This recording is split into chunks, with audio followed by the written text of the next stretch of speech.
April 2025 રોજ રાજકોટના Hirasar international airport પાસે શિવાજી સેના ગુજરાતના સ્થાપક વિક્રમ સોરાણી અને પિન્ટુ પટેલ નામના લૂંટારુઓ દ્વારા 555 સર્વજ્ઞાતીય ગરીબ ઘરની દીકરીઓના સમૂહ લગ્નનું આયોજન કરવામાં આવ્યું હતું, જેમાં નવવધુ દીઠ રૂપિયા 21,000 લેવામાં આવ્યા હતા, જેમાં કરિયાવરમાં 121 આઇટમો આપવાનું કહ્યું હતું, જેમાં સોનું, ચાંદીના ઘરેણા, ઘરવખરીની તમામ ચીજો, સેટી, વાસણ સહિતની વસ્તુ આયોજકો દ્વારા આપવાનું કહ્યું હતું.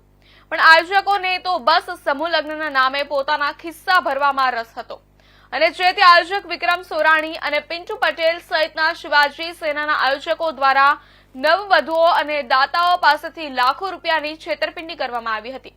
જે બાદ સમગ્ર મામલો મીડિયા સમક્ષ આવતા શિવાજી સેનાના આયોજક વિક્રમ સોરાણી દ્વારા મીડિયા સામે લૂલો બચાવ કરવામાં આવ્યો હતો, જેથી સમૂહ લગ્નમાં છેતરપિંડીનો ભાગે ભોગ બનેલા નવવધુના પરિવારજનો દ્વારા ઇન્ડિયા ન્યૂઝ સાથે ખાસ વાતચીત કરવામાં આવી હતી.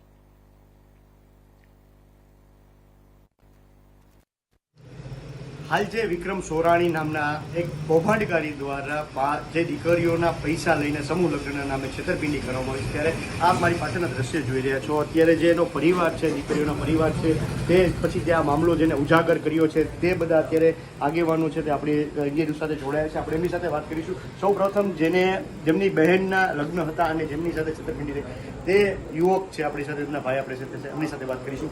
શું નામ છે તમારું અને તમારા બેનના લગ્ન હતા, શું સમગ્ર ઘટના બની? મારું નામ જયેશભાઈ મેર, ગામ લખતર, શિવાજી સેના લખતર તાલુકાનો હું પ્રમુખ હતો. ત્યારે 555 દીકરીઓના સમૂહ લગ્ન રાખવામાં આવ્યા હતા. ત્યારે 555 દીકરીને વિક્રમભાઈ એવું કહેતું સોનાનું દાન અમે સાચું આપી અને સોનાનું દાન એમને ખોટું આપવામાં આવ્યું બધું. એટલે એ મુદ્દો લઈને મેં વિડીયો બનાવ્યો હતો એક. તો વિડીયોમાં મેં એવું કીધું હતું કે વિક્રમભાઈ આ બધું શું છે. તો પછી શું પછી વિક્રમભાઈ, તમે શિવાજી સેના હતી વિક્રમ સોરાણી, તેમાં તમે શું કાર્ય કરતા? હું લખતર તાલુકાનો પ્રમુખ હતો શિવાજી સેનાનો. પછી મને આ મુદ્દો મેં ઉપાડ્યો એટલે મને એમને સસ્પેન્ડ કરી નાખવામાં આવ્યો. એટલે આવો ના તમે વિરોધ કર્યો એટલે તમને સસ્પેન્ડ મને કરી નાખવામાં. એટલે જ્યાં જ્યાં શિવાજી સેનાના આવા કાંડ થતા હોય ને એટલે અમને આવા સસ્પેન્ડ કરી નાખવામાં આવે. એટલે જે મુદ્દો કઈ કૌભાંડનો તમે મુદ્દો, જેમ કે ગરીબ દીકરીઓને જે છેતરપિંડી કરે પૈસાની, તમે તે મુદ્દો ઉઠાવડો એટલે તમને એમાંથી સસ્પેન્ડ કરવામાં આવે શિવાજી સેનામાંથી. એટલે ક્યાંક ને ક્યાંક આ લોકો કૌભાંડ જ આચરતા, આ લોકો કમિટી આખી એવું નથી નાખતું. આ બધું આખું ટોપ એવું ખોટું જ કરે છે. આ બધા રૂપિયા લઈ લે છે. રાજકોટના આંગણે હતા તો 21,000 રૂપિયા લેવામાં આવ્યા હતા અને મા માટલાના 2100 રૂપિયા લેવામાં આવ્યા. એ કે 2100 આપો ને તો તમે મા માટલું આપી, કે નકા અમે આપી નહીં. તો ના જમવાની સગવડ હોય, ના પાણીની બોટલની સગવડ, ના બોટલ લેવા જાવ તો 60 રૂપિયાની એક બોટલ આપે. તો આવું શું સમાજને લૂંટવા જ બેઠા વિક્રમભાઈ સોરાણી.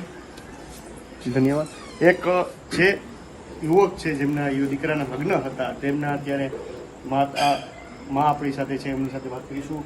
માસી, તમારા દીકરાના લગ્ન હતા, તમને કરિયાવરની કેટલી વાત કરી હતી ને કેટલો કરિયાવર મળ્યો છે અને કેટલા પૈસા આપ્યા હતા?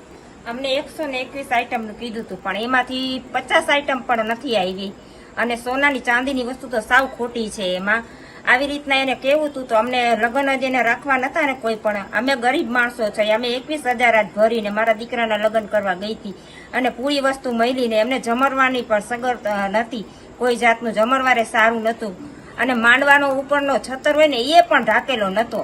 હાવ તમે જો તો જાણે આ લગ્ન કહેવાય કે આ શું કહેવાય, એવી રીતના એને કરું તું તો આવા લગ્ન જ ન કરાય ને.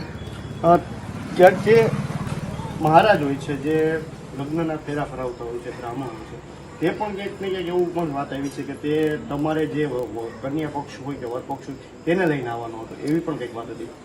હા, મહારાજે અમે અહીંથી લઈ આવ્યા હતા. એને મહારાજને અમે 4,000 અલગથી આપ્યા છે અને જે ઓલો હવનકુંડ હોય ને એ પણ અમે ઘરેથી લઈ આવ્યા હતા. છાણા લાકડા પણ અમે ઘરેથી લઈ આવ્યા હતા બધું. તો આ સમૂહ લગ્ન કહેવાય કે શું કહેવાય, એ લોકોને એ પણ અહીંયા વ્યવસ્થા નથી કોઈ જાતની.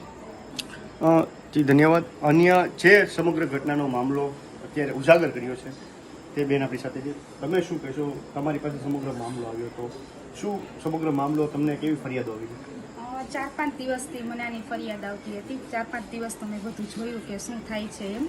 હવે આમાં તમે જુઓ, આ કંકોત્રીમાં તમે જોઈ શકો છો વિક્રમભાઈ સોરાણી છે, એ અધ્યક્ષ છે શિવાજી સેનાના. હવે આ માણસને એક મંડપવાળાએ એને ફોન કરે છે એને, તો એ મંડપવાળાને એમ કહે છે કે મને નથી ખબર, એને બેફામ ગાળો આપે છે પછી તમે જમવાની વ્યવસ્થાનું તમે પૂછો તો એમ કે મને ખબર નથી. તો અધ્યક્ષ લાઈનના માણસ પોતે સમૂહ લગ્ન કરે છે તેને પોતાને ખબર ન હોય કે મારે આ સમૂહ લગ્નમાં શું થાય છે. અને ખાસ કરીને આ માણસે જે દાતાઓને બદનામ કર્યા છે, હવે પછીના સમૂહ લગ્નમાં દાતાઓ પણ વિચાર કરશે કે સમૂહ લગ્નમાં દાન આપવું કે નહીં. કેવા કેવા માણસોએ દાન છે એમાં તમે જોઈ લેજો. કંકોત્રીમાં એવા માણસોનું દાન આપ્યું છે ચાંદીમાં, અને આ વિક્રમ સોરાણીએ એને પણ ખોટા સાબિત કર્યા છે કે આમાં મને પોતાને ખબર નથી. આ ચાંદીનું દાન આવેલું છે, દાતાઓએ આપેલું છે, મેં નથી આપ્યું. ને પોતે એમ કહે છે કે મેં સોનાનો ચૂક આપી છે. તો સોનાની ચૂક આપી છે એ ખોટી જ આપી છે ને.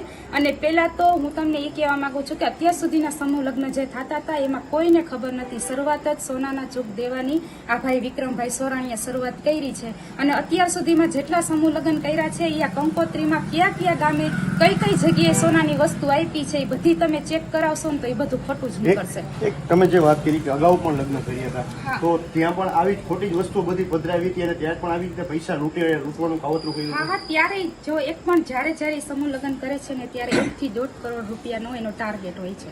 ક્યારેય પણ